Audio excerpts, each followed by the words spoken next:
and there's something else in mind that occurred to me. Well, let's call them ghosts or spirits, wraiths, ancestors, whatever your tradition, there's a word, but they're all going to come to the same place. There's more than just the people with the box cutters and the plane that are riding in on those aircraft. From a certain tradition, you could call it karma, I suppose, but I don't go there either because it's not mine. But now, whose ghosts or wraiths or spirits would we be talking about? Well, it occurred to me right off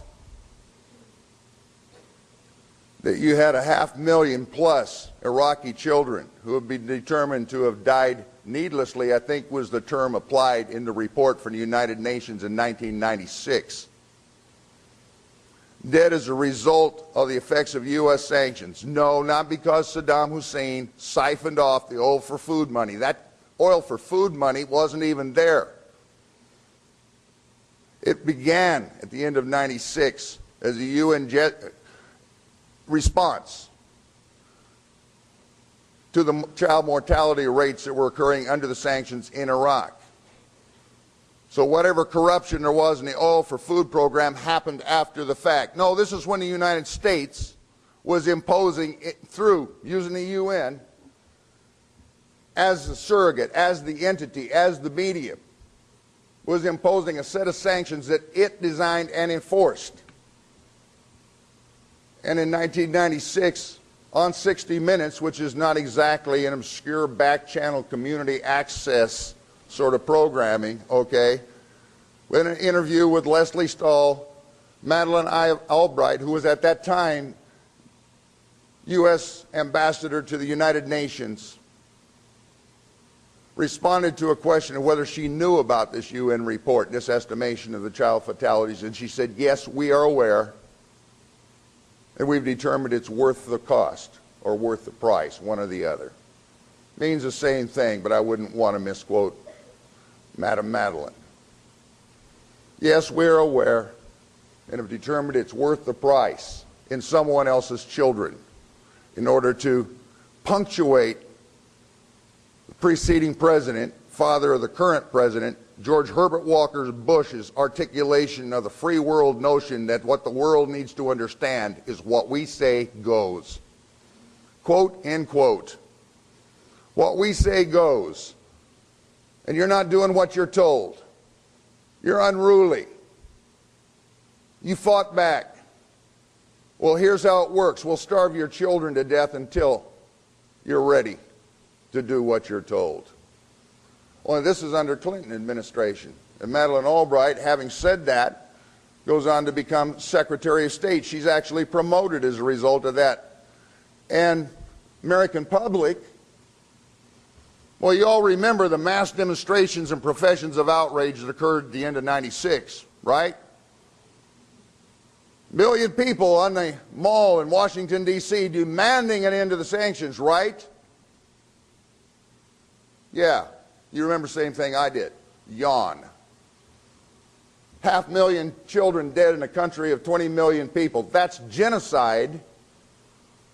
And the UN High Commissioner in charge of trying to mediate the effects of what the United States was doing, when Albright announced that, this probably was not the cause that precipitated his resignation, but it correlates fairly closely. Dennis Halliday resigns expressly for the reason that he's in his position, officially in the UN, unable to prevent or halt what he considers to be a policy of deliberate genocide being imposed. And yeah, absolutely no cognitive dissonance, not a ripple of unrest.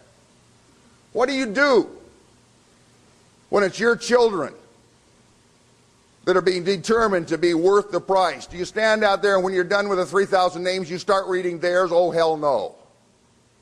They don't count.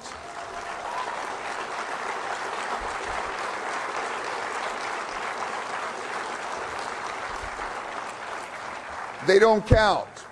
They're not worthy of even missing a cappuccino break for.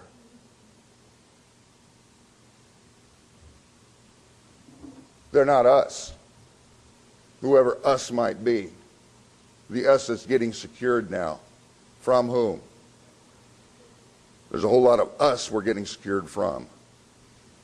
Peel that onion, you end up with a pretty small core. It's being protected against everybody here as well as there to make sure that what it was that was being ensured in Iraq through those means continues unimpaired. And that's, well, what the present president's daddy called the New World Order. There's another guy that talked about a New World Order sometime about 60 years ago.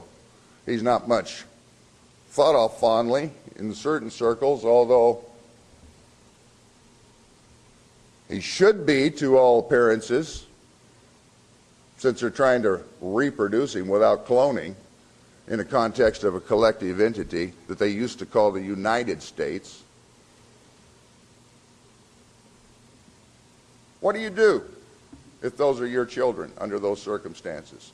And the people in whose name it's being done simply view it as a natural and irrelevant aspect of business as usual, guaranteeing stability in a region that is absolutely vital for the maintenance at a fairly low cost of what they take to be a divine entitlement to what they refer to as a quality of life, unexcelled. And we're back to cappuccinos and better cell phones and BMWs and 26-year-olds buying loft apartments in Sohos for $1.5 million and immediately having them gutted to spend $2 million to have them refurbished to a state of opulence that they find to be naturally befitting to their exalted selves while children starve. That's the trade-off.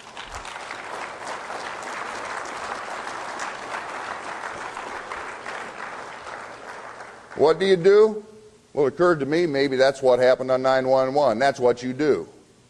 And that's probably what anybody would do placed in that position. It occurred to me that might be the case. Or it might be the case that someone was a little irritated about Palestinian kids get shot in the head for throwing rocks during the Intifada.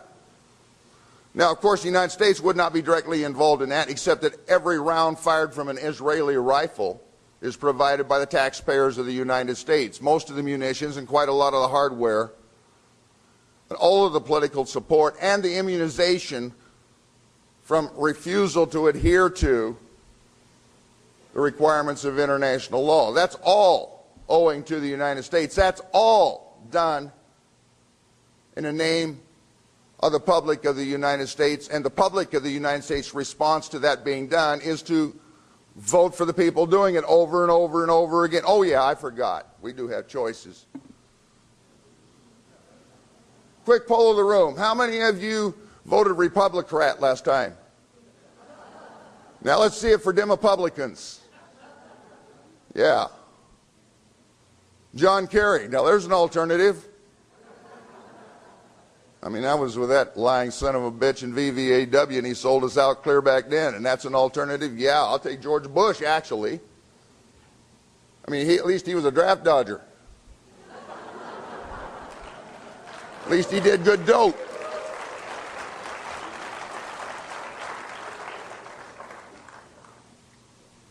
There's a whole lot of that old boy's youth he doesn't remember at all. Such was the quality of drugs that his daddy's oil profits could purchase for him.